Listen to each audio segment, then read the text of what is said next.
Assalamualaikum warahmatullahi wabarakatuh.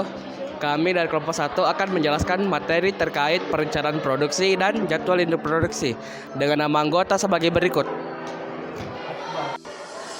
Perkenalkan, nama saya Muhammad Dwi Andika. Nama saya Muhammad Dafir Nur Padri. Saya Fajrul Abian Samaruh. Saya Muhammad Rifki Irwanto. Nama saya Muhammad Afan Afkari. Nama saya Algani Valgeranov Madagalhat.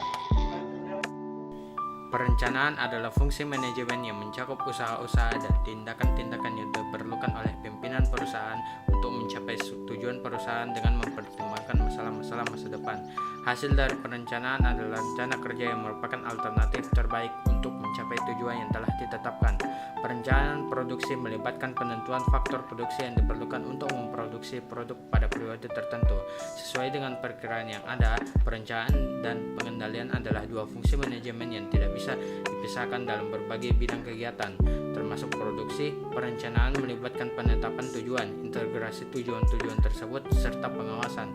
Aspek-aspek perencanaan melibatkan penentuan tujuan, pemilihan cara yang akan diambil dari berbagai alternatif, dan langkah-langkah yang harus diambil dari alternatif tersebut.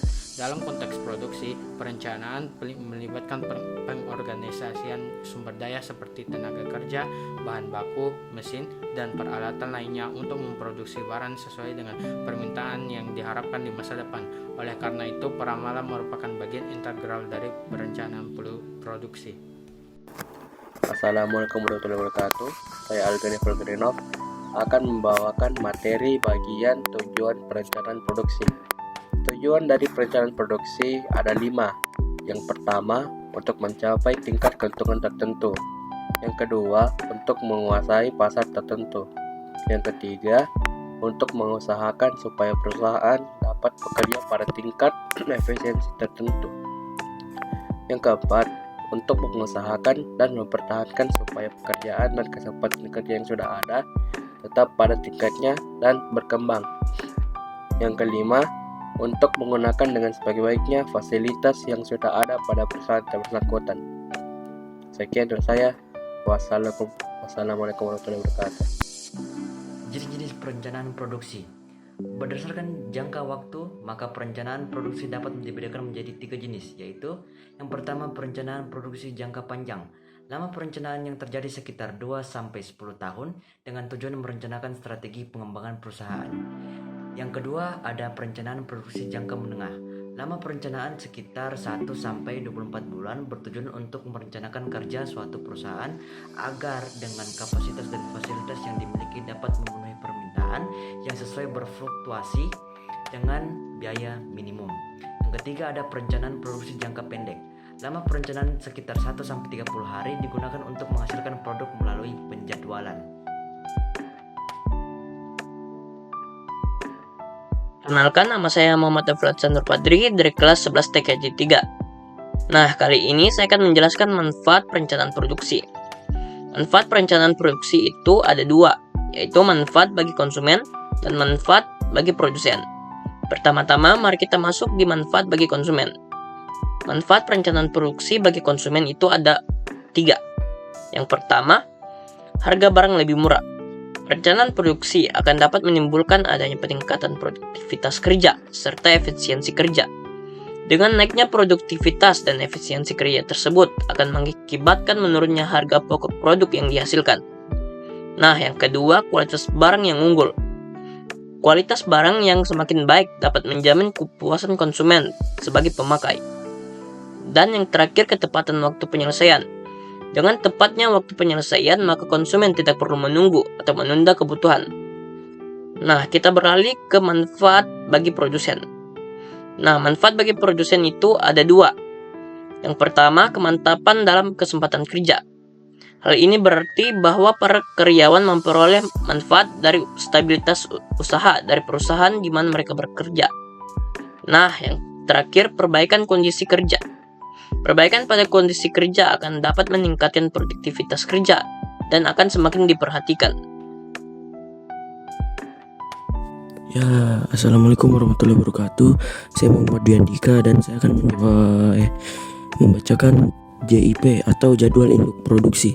Nah, jadwal induk produksi atau bisa disebut Master Production Schedule atau disingkat MPS adalah suatu pernyataan tentang produk akhir, apa yang direncanakan untuk diproduksi. Beberapa banyak produk atau item tersebut akan diproduksi pada setiap periode sepanjang rentang waktu perencanaan. Rencana induk produksi berfungsi sebagai basis dalam penentuan jadwal proses operasi, jadwal pengadaan bahan dari luar perusahaan, dan jadwal alokasi sumber daya untuk mendukung jadwal pengiriman produk kepada pelanggan. Nah, aktivitas penjadwalan produksi induk juga berkaitan dengan bagaimana menyusun dan memperbarui jadwal produksi induk, memproses transaksi dari MPS, memelihara catatan MPS, mengevaluasi efektivitas MPS, dan memberikan laporan evaluasi dalam periode yang teratur untuk keperluan umpan baik dari tinjauan ulang. Nah, sebagai aktivitas proses penjadwalan induk produksi membutuhkan 5 input utama, yaitu yang pertama yaitu yang satu, data permintaan total, yaitu merupakan salah satu sumber data bagi proses penjadwalan produksi induk. Data permintaan berkaitan dengan ramalan penjualan pesan-pesanan. Yang kedua yaitu status inventory. Nah, berkaitan dengan informasi tentang on-hand inventory stok yang dilokasikan untuk penggunaan tertentu. MPS harus mengetahui secara akurat beberapa banyak inventory yang tersedia dan menentukan banyak berapa yang harus diproduksi. Yang ketiga, rencana produksi, yaitu memberikan sekumpulan batasan terhadap MPS. MPS harus menjumlahkannya untuk menentukan tingkat produksi, inventory dan sumber daya yang lain dalam rencana produksi ini.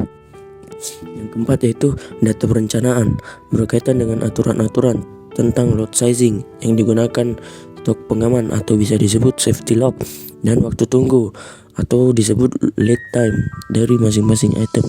Yang kelima yaitu yang terakhir adalah informasi dari RCCP, berupa kebutuhan kapasitas untuk mengimplementasikan MPS menjadi salah satu input bagi MPS, serta menguji kelayakan dari MPS dan memberikan umpan balik kepada perencana atau penyusun jadwal produksi induk untuk mengambil tindakan perbaikan apabila ditemukan ketidaksesuaian antara penjadwalan produksi induk dengan kapasitas yang ada.